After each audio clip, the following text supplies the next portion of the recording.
So hello and welcome. You're watching Revsportz. I'm Rohit Juglan and the much anticipated semi-final, India versus England. 2022, it was all about India versus England in semi-final. 2024, it was again India versus England in semi-final. And then 2026, again, it will be India versus England in semi-finals. And, you know, the big question about this particular encounter is openers and your fast bowlers. Remember in 2022, it was Joss Buttler and Alex Hales, and Indian fast bowling wasn't that good on that particular day. They won by 10 wickets, so I don't need to add an extra layer about what our bowlers did and what our bowlers can't able to do on that very particular day. Against England in 2024, it was Rohit Sharma's exploits did the damage for England. So another right-hander, another top order batter who did the damage. And now it will be all about India versus England openers.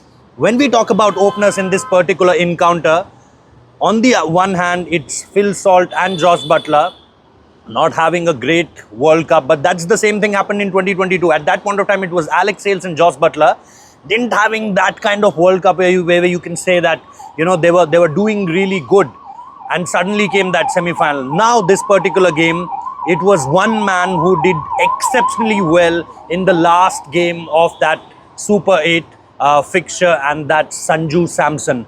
Now here on the Indian front, it's Sanju Samson. On the other hand, you have a person called Jofra Archer having picked up 10 wickets and 8 in power play. That's a very huge number. Him getting Sanju Samson out in that bilateral series also. Remember last year, just before the Champions Trophy, they had a bilateral series versus India. 5-match ODI series. Jofra Archer picked Sanju Samson 3 times. First 3 ODIs, he was the one, who picked him. And then it was Mahmood on the other game. And after that, it was Markwood on the very other game who picked him. So against West Indies, one thing which you can say from the West Indies point of view, that strategically where they failed, they didn't bounce out that well against Sanju Samson. They didn't executed that plan of producing some very good bouncers. There was Shamar Joseph, there was Jason Holder with those cutter deliveries. There was, with the pace, they have the options, but they didn't executed them really well. Now with England in front of India, Sanju Samson was there in that bilateral series before Champions Trophy, and now he's also here in this particular game. Will be India's best bat as far as top order is concerned.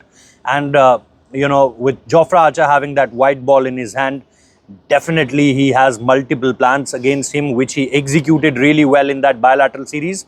So yeah, hoping that Sanju Samson will counter them the way he did versus West Indies. Obviously, there was not the proper short ball stuff kind of plan versus him, in that particular Super 8 game versus West Indies. But definitely, it is one game where you can definitely say that Sanju will be on his toes as far as planning against this particular English bowling attack is concerned. Who will they come up as far as their next seam bowling option, apart from just taking away Rehan Ahmed from that playing 11? Because in Premadasa they came up with another spin option. Now they have a Liam Dawson, now they have a Will Jacks, now they have a Adil Rashid and a Sam Curran with a Jofra Archer. So they very much in this tournament they went with the option of Jemmy Overton, but now you have to see, will it be Josh Tongue, will it be Luke Wood, or will it be Jemmy Overton? We'll get all the answers in the semi-final. But before that, the toughest question is, will Sanju Samson rather,